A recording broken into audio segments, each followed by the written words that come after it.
Welcome to the Fable Table. Together, we are going to make epic meals to help you on your personal journey. Now, have you ever been on a diet?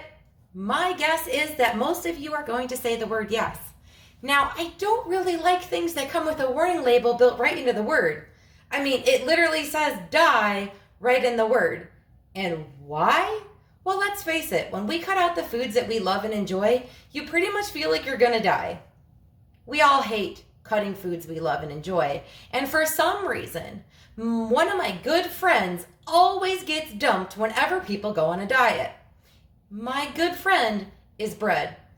I don't know what the deal is. He must be like a terrible partner because everyone always dumps bread the minute they start a diet. So, how do we make bread that's actually good for you so that way they can have a long-lasting relationship and you don't have to dump bread anymore? Well, to do that, we are going to make a high-protein oat bread so that way it contains protein, it contains fiber, it contains healthy alternative to your all-purpose flour, and is made with whole grains. Now, you might be saying, well, there is a lot of good, healthy, good breads out there, like, for example, Ezekiel bread. Now, you are correct, but as a mom with teenagers, my family goes through at least 2 loaves of family-sized white bread a week, and that's on a good week. So if I was to take a small loaf of Ezekiel bread that runs at Walmart around $6 for a small loaf, and times that by how much my teenagers eat, that's a lot of dough I'm going to be spending just on lunch sandwiches. So I need to find a solution to that.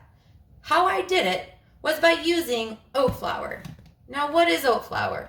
Oat flour is a nutritious, whole grain flour made of, bet you already guessed it, oats. Now, the good part about oats, not only being a whole grain, is also that it can be made gluten-free. So if you're one of my friends on here who cannot eat gluten, make sure that whatever oats you're buying have on the label certified gluten-free. If it does not say certified gluten-free, there is a chance that it may contain gluten. So make sure to always check your oats that it has that stamp of approval so that way you know that you're not going to be eating any gluten. That being said, how exactly do we make our own oat flour? Well, it's actually incredibly simple. All you're going to do is take that set oatmeal, scoop it into a blender or a food processor, and blend it until it's the right consistency, same as all-purpose flour or whole wheat flour. That's it. Now you can cut corners and buy this from a grocery store. But I don't know about you. I'm looking to save money here, and at Walmart, a bag of oat flour can run anywhere between $5 to $6 for 16 ounces, where a container of regular oats is 42 ounces and runs me about $4. That's a lot more flour I can make myself than having to spend the money for someone else to do the work. And let's face it, we all have a blender stashed somewhere. I mean, who can have a margarita without a blender? Just saying. So, can you substitute oat flour with all-purpose or whole wheat flour all the time? Well, there are a couple tricks to it. One, because we do not have containing gluten in our recipe anymore, you're going to want to use eggs. The egg proteins are going to be that binder in place of your gluten to hold your product together. Note here, if you do not eat eggs, there is a chance you can use flaxseed eggs or an egg substitute. But just be warned, this is a little risky. It's going to be very soft, so you're going to have to play with it a little bit to get that right consistency. Today we're using regular eggs because my family doesn't have an egg allergy or any reason for us not to use eggs. And also, I do have chickens here at my homestead. So I have a plethora of eggs that I need to use up. Now, does it matter what kind of oats we're using to make oat flour? No. So, fun part, let's say there's a really good sale at the grocery store on oats. You'll use what's on sale. Once again, let's save some dough on this project. Now, old-fashioned or rolled oats and quick-cooking oats are going to yield the same amount of oat flour.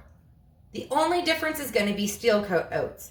Because steel-cut oats are thicker and more denser, they're going to take a longer amount of time to process into that flour consistency, and it's going to yield twice as much product as your first two. So, talking about this, we do have to mention measuring by oat flour. When you are replacing your regular whole wheat or all-purpose flour with oat flour, you want to measure by weight, not volume. This is where your friend the scale is really going to come in handy. Oat flour is lighter than all-purpose flour, so if you're just scooping 1 cup for 1 cup as an even substitute, you're going to end up with less flour in your recipe than what's suggested, and it won't rise as much because you're not using enough flour in your product. So if you're subbing, make sure you're always going by weight, not volume. So let's talk about that just for a second before we get on to making our actual oat flour. 1 cup of scoop and leveled rolled oats or quick oats weighs 100 grams and yields just over a cup of flour. 1 cup scoop and leveled of steel cut oats actually weighs 176 grams and yields exactly 2 cups when processed into flour. 1 cup of all-purpose flour or whole wheat flour weighs around 125 grams. So the reason why this matters is because when we weigh our oat flour, it only weighs 88 grams. See the difference there? That's why we always want to measure by weight, not for volume. Here's a fun fact for you. When you make your oat flour, you can actually store it in an airtight container for up to 3 months. Now, I don't know about you, but on a Saturday morning, there is nothing more than I like than a good waffle. So why not save the leftover flour we use from this bread recipe to make some high-protein oatmeal waffles in the morning tomorrow? That'll be a recipe for another day. So with that being said, let's get us some oat flour made. All right, let's make us some oat flour. Now, all we're gonna do is take some oats. Today I'm using old-fashioned oats, but like I said, you can use any kind of oats. I'm using old-fashioned just because this is what I happen to have left over from making oatmeal cookies, so why not utilize what we already have? Now, old-fashioned oats is often referred to as rolled oats. They're the exact same thing, so don't be intimidated if you don't see rolled oats on the label. So all we're gonna do, 2 cups of oats straight into either our blender or a food processor, and then just blitz it away until it resembles the same consistency as whole wheat flour or all-purpose flour. That's it. That is all you have to do. Simple and easy, even if you're not a declared great cook. This is something simple that everyone can do and is definitely great on that family budget. So, into the food processor we go and blend. And voila, we're done. Obviously, depending on your oats, it will take longer. Like I said, just keep an eye on it. When it's the right consistency, that's when we're going to pull it off. To show you an example of what it looks like, literally we're talking, it's the same consistency as all-purpose flour. Now, like I said, saved in an airtight container, this flour can actually last you up to 3 months. So once again, that oatmeal that you're buying in bulk at Costco, make it into your own flour and save some of that dough for your own pocket. Okay, now that our flour is made, we can start to make our bread. We are going to start with 2 cups of our oat flour that we just made. So we're just going to scoop out 2 cups.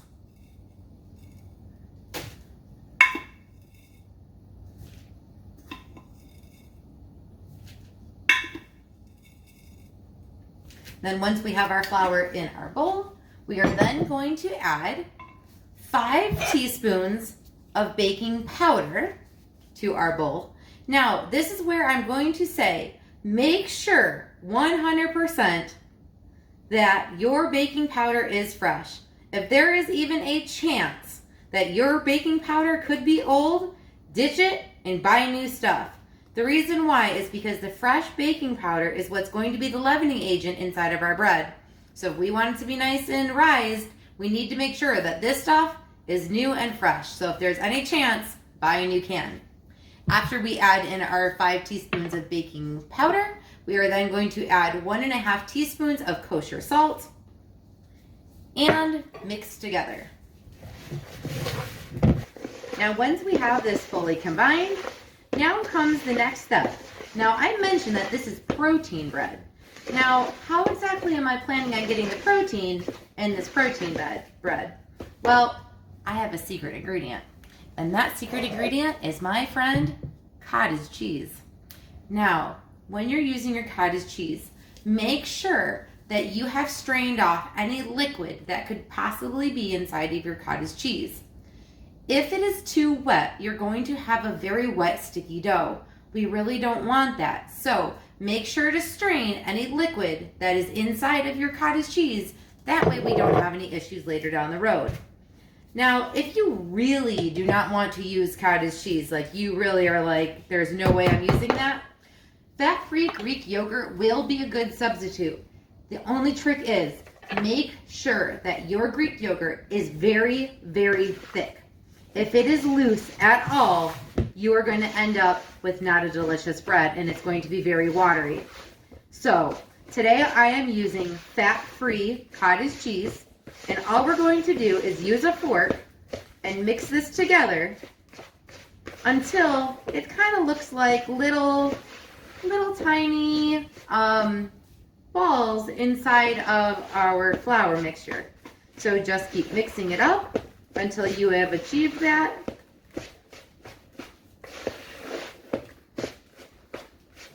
And it will look like, pretty much like it's starting to come together like a dough at this point. So if we take a look inside of our bowl, that is what you're looking for. It's just like a regular standard bread. Now, once we have those little balls all separated, and I'm using balls just because that's an easy thing for everyone to understand what I'm talking about. It's actually little curds, but we're not going to call them that because it sounds weird. We are going to switch over to our handy dandy spoon, and we are going to add in those eggs I talked about earlier. Remember, gluten-free oats means there is no gluten. No gluten means nothing that's holding this together. Hence why it's pretty loose right now. So I have 2 eggs beaten, pour it into our dough, and using a spoon, just stir to combine.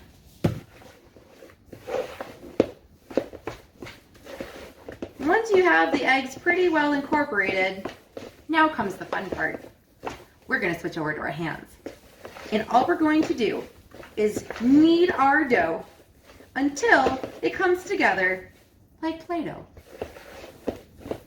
This is always my favorite part. It's always fun to play with your food. Now, make sure you wash your hands if you're going to do this if you don't have gloves. So, all we're going to do is knead our dough, turning it over and over until you get a bread dough. Now, if your dough is too wet and you are looking at me saying, oh my gosh, this is a giant sticky mess, add a little bit more oat flour to it to help it stick together. This all really depends on that cottage cheese or the Greek yogurt that you're using. Any moisture that is left into that will be what's making this super sticky. So once you have it pretty much formed into a ball, that's when you're going to kind of want to look at it and adjust. If it's very sticky, add the flour. If it's not very sticky and it's not sticking to everything, then you should be good to go. My batch right now is a little bit on the sticky side, so therefore I'm just going to add a little bit more oat flour to help it not be so sticky.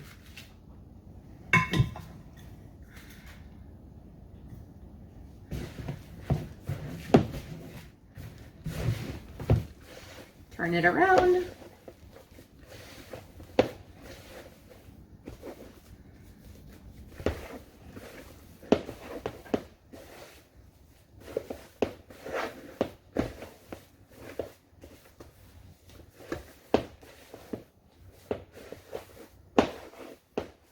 And then once you have a nice formed ball of dough, such as this, we are going to proceed forward and we're going to break it into 6 equal part balls and place it on a cookie sheet lined with either parchment paper or a silicone pad. Now, if you're using a silicone pad, you do not need to spray it of any way. But if you're using parchment paper, make sure to spray it with a little bit of nonstick spray to make it so that way your bread doesn't stick to the pan. Now, this is an essential step or else it's going to stick and your little bread rolls are going to be stuck to your pan. So, let's move on. Once we have our dough divided up into 6 equal portions, we are going to lightly flatten each ball until about the size of the palm of your hand. Once we have them all nice and flattened out, we are going to put them into a preheated oven at 375 degrees. Now, for the racks in your oven, make sure to have one of the racks in the top position. This is where we are going to want to bake this bread at. Now, before we put it in the oven, we can do one simple step. One of the things that we can do is add flavoring depending on what it is that your preference would be. Now, today, I am going to lightly brush each of these with a little bit of egg wash to give them that nice shiny appearance. And then once these are brushed with egg wash, I am just going to take a little bit of everything bagel seasoning and sprinkle it on top. I'm going to proceed to do this with the rest of the 5 that are left over and then pop it into the oven. When your bread has lightly golden brown on top, you're going to want to remove it to the oven and transfer it to a cooling rack. Do not cut this bread until at least it's cooled for at least 15 minutes. After the 15-minute mark, that is when we can make something fabulous with this bread, which we are going to do next. Now that our bread is cooled, let's make something with it. Today I'm choosing to go vegetarian, so that way we emphasize the protein aspect of our bread and utilize the fresh garden veggies that I have that just came out of my garden. So what we're going to do is we're going to take 2 slices and turn them upside down so that way the bottom side is up. And then we are going to take some of this hummus that I made and we are going to put a scoop of hummus on one side and just spread it out. This is going to be extra protein as well, even though we do have the protein in our bread. So just put a big scoop on there. This is really up to your preference, what you like. And then once we have our hummus spread on our sandwich, we are going to then put on a sprinkle of feta cheese.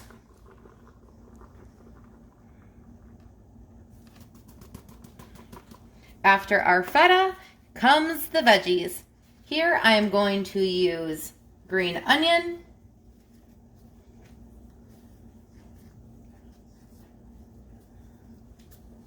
and then some cucumber,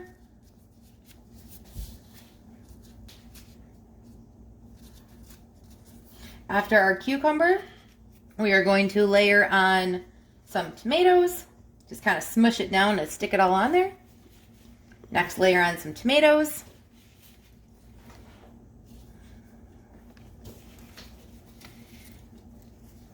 After our tomatoes, I'm going to take some fresh basil, put that on top. Getting all this fresh garden goodness in there. After our basil, we are going to put on, I have some pickled cherry tomatoes that we are going to put on there as well. This is my favorite time of the season, is when everything is ripe and in season, and just why not make a delicious meat-free sandwich and utilize all those summer veggies that we have in abundance right now. And then once we have our peppers on, oops, get back on there. Once we have our peppers, we are then just going to take some lettuce, put that on top.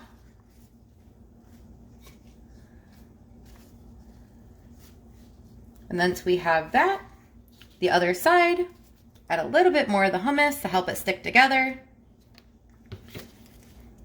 You don't need a ton here. Like I said, this is all up to your personal preference. And then once we have our hummus on, we are going to give a couple cracks of fresh salt and pepper.